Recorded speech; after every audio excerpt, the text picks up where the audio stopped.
Hi, this is a draft video. I'm going to go over the best cards to take. Pick one out of a booster pack for Kamigawa Neon Dynasty. It's a really beloved set, and I have a lot of great opinions about this set that I'm going to try to avoid talking about. I'm going to try to focus on all the data, and all the data comes from 17lands.com, and we're going to talk about a lot of numbers coming out of there. The first thing to talk about is color balance, and I don't want to give my preferences. I definitely have preferences, but there is no best color in this set. Everything is very close to even, which makes it a great set to pick up if you haven't played it before and you are worried about not knowing too much about it. It doesn't really matter because everything can work. There's no trap to avoid, which makes it a really popular set. In pack one, pick ones, I like to talk about the average kind of cards that go, or the average scores you get for a pack one, pick one. An average card that you take first is going to be very powerful. So I'm showing like Kyodai, so Kamigawa, Shigeki, Nezumi Prowler is a good aggressive rat, Thousand Face Shadow, a rare ninja in a very powerful archetype, and Cure the Boundless Sky, Mythic Dragon. These are the average cards that you can take early. So just to give you some kind of frame of reference here, this is a powerful set and everyone's got really strong cards starting out. The most picked card I wanted to point out was Behold the Unspeakable, also well above average score. And this is the kind of card that we are starting out with. There's a lot of words, there's a lot of text, it has two faces, and I believe uncommon sagas in the set are going to replace a common, which means that you're basically just taking like a random common and replacing it with walls of text that give you value. A good thing to remember for a good pack one pick one is that it's versatile and can go into many decks. You don't have to necessarily build around it. So just showing Hold the Unspeakable goes great into a ninja deck. It goes well with ninjas because you can pick it up afterwards, but not necessary. It still goes into great value decks. It's good not to get pigeonholed from your first pick. And directly after saying that, I'm going to talk about the number 10 back one pick one in the set, which is Kami of Transience, a card that does pigeonhole you into green-white enchantments. Green-white enchantments is a very strong deck. Green's a very deep color, and just being a very solid card to start out with, you don't really want to kill it because it'll come back, and you do have to kill it because otherwise it's going to get huge. I did say there weren't any big secrets to the set, but one thing to be aware of is that it is a go big or go home kind of format. If you want to take, a trophy list, you are going to have to make some broken things going on. Green-white is one of the broken things you can do. Ninjas is one of the broken things you can do. Blue-white artifacts are one of the broken things you can do. Don't go for weak average decks. You do want to build around something. Kami of Transience is one of the things that does build around something.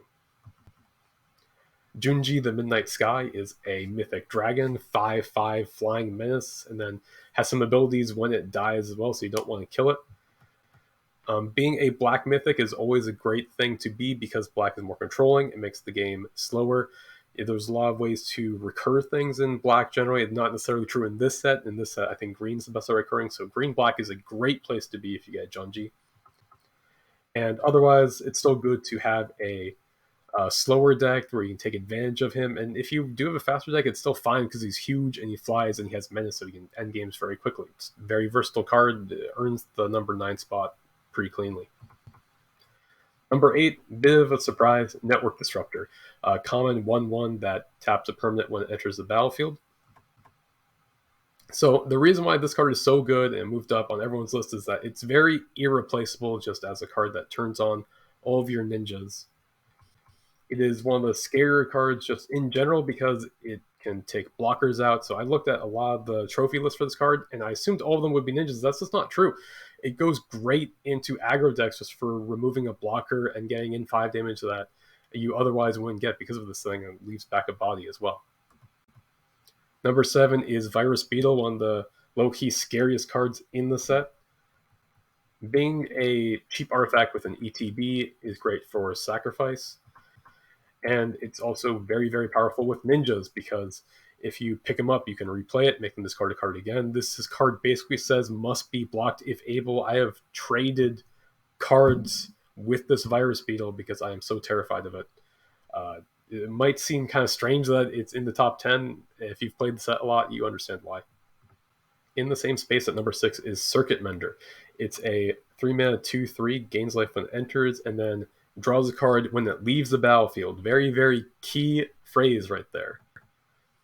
Because if you pick it up with a ninja, again, it has value when it enters, and when it leaves play because of ninjutsu, it will draw you an extra card. It is a scary thing to see out there. I'm usually glad to trade into it just because I want to get it off the board and not have to think about it too much. It's not just good with ninjas, it's good for being a colorless card that can go into any deck. Very flexible value creature that you're never ashamed to have in there. Number 5 is Inventive Iteration. We're getting into the tier of cards that can win the game on their own. This one bounces a creature when it comes in, and then draws you a card, and then turns into a flying bomb.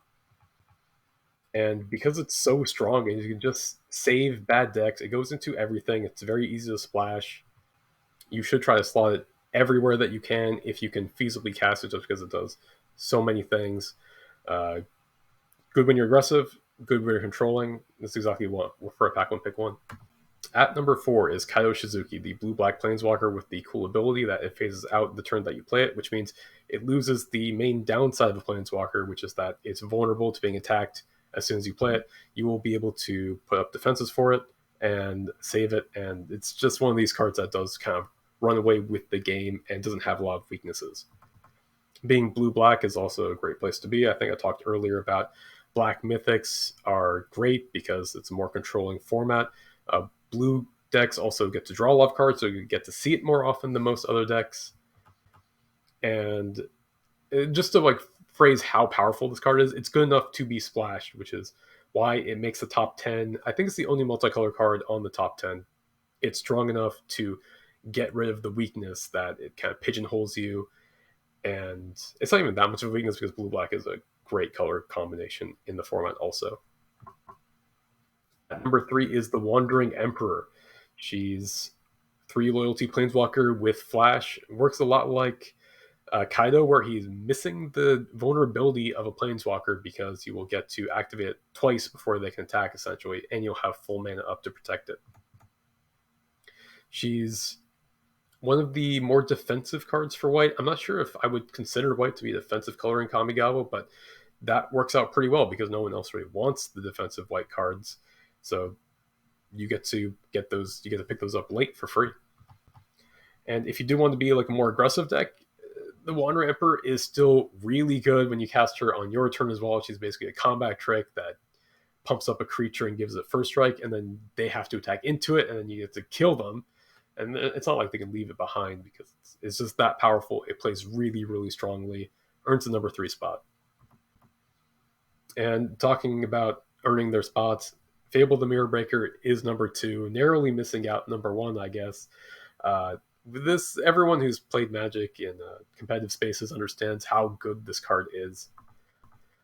And like how it is in Pioneer, we ask ourselves, where does this card fit in? And the answer is everywhere. It can fit into aggressive decks.